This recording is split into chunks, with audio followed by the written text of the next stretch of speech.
मैं श्याम सुंदर मालपानी आप सभी श्रोताओं को प्रणाम करता हूँ। यह मेरा रामचरितमानस का 19वां एवं किष्किंधा कांड का दूसरा वीडियो है। बाली को परम धाम मिल चुका है। सुग्रीव राजा एवं अंगद युवराज बन चुके हैं। श्री राम प्रवर्षण पर्वत पर रह रहे हैं। समय बीतता जा रहा है। सुग्रीव सीता जी की खोज की बात भूलकर रासरंग में व्यस्त है। किष्किंधा नगरी में हनुमान ने सुग्रीव को चताया। सुग्रीव ने सारे वानरों को किष्किंधा में इकट्ठा होने की आज्ञा दी।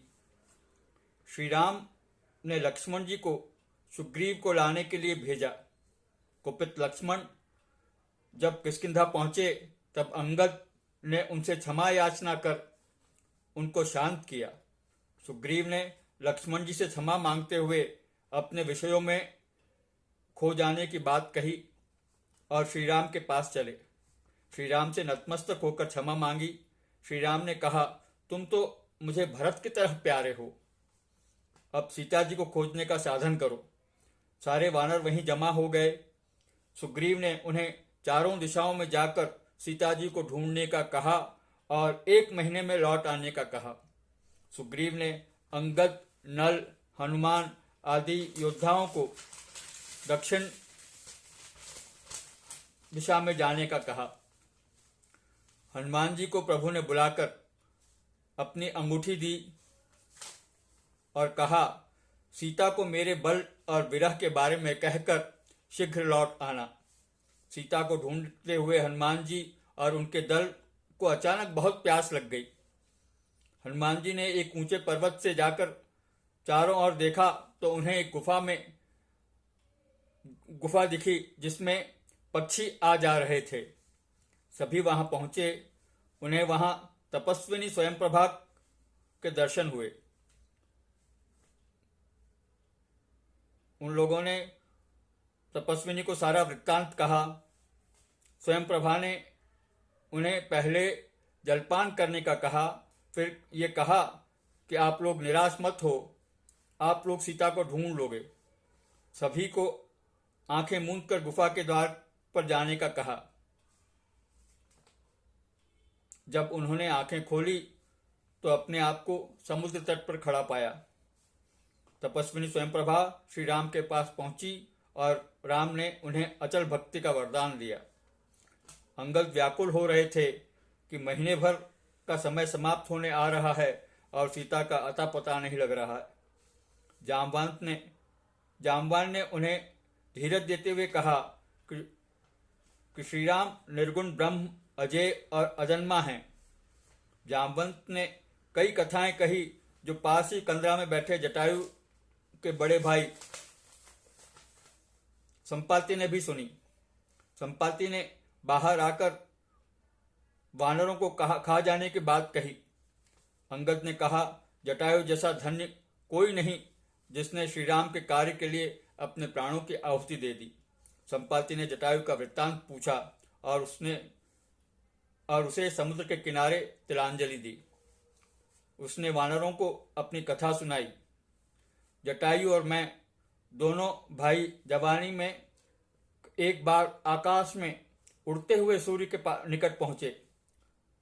जटायु तेज न सह सका और लौट गया। मैं अपने अहंकार में सूर्य के और निकट पहुंचा तो मेरे पंख जल गए और मैं नीचे गिर गया। चंद्रमा नामक मुनि ने मुझे बताया था कि रामदूतों से मिलकर मैं फिर पवित्र हो जाऊंगा और मेरे पंख आ जाएंगे।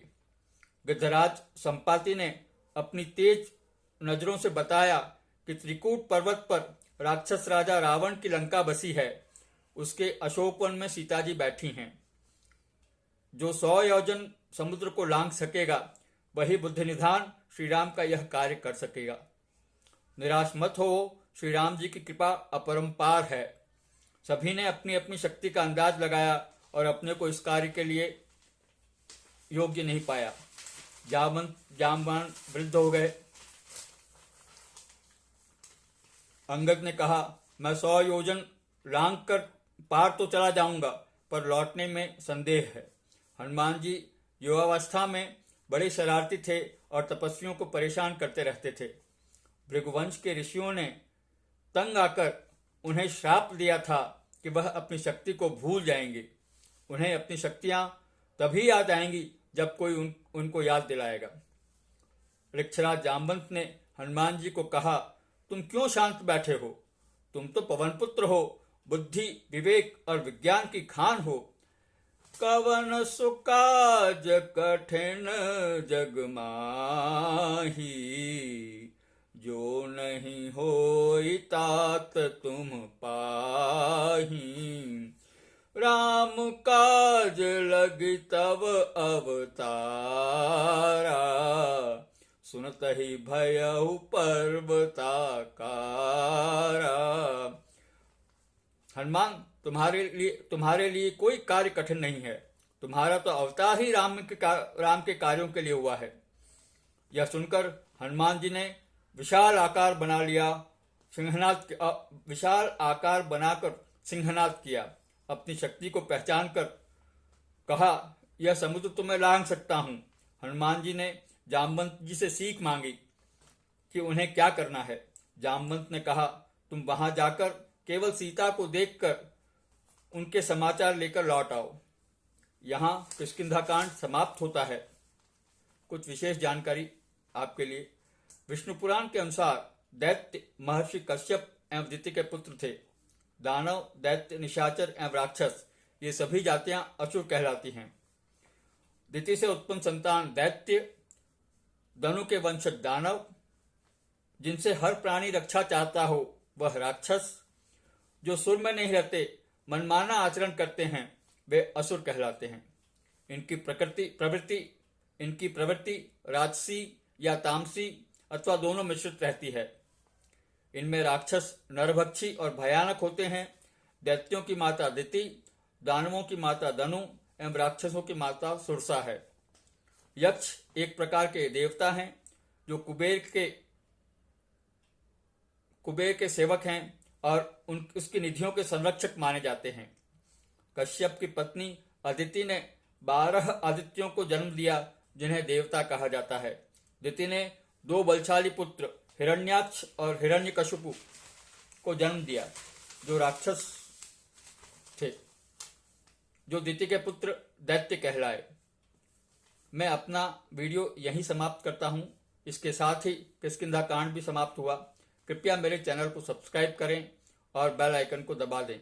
मेरे पहले वीडियो देखने के लिए YouTube पर अंग्रेजी वर्णों में हमारे धार्मिक ग्रंथ सरल भाषा में टाइप करें।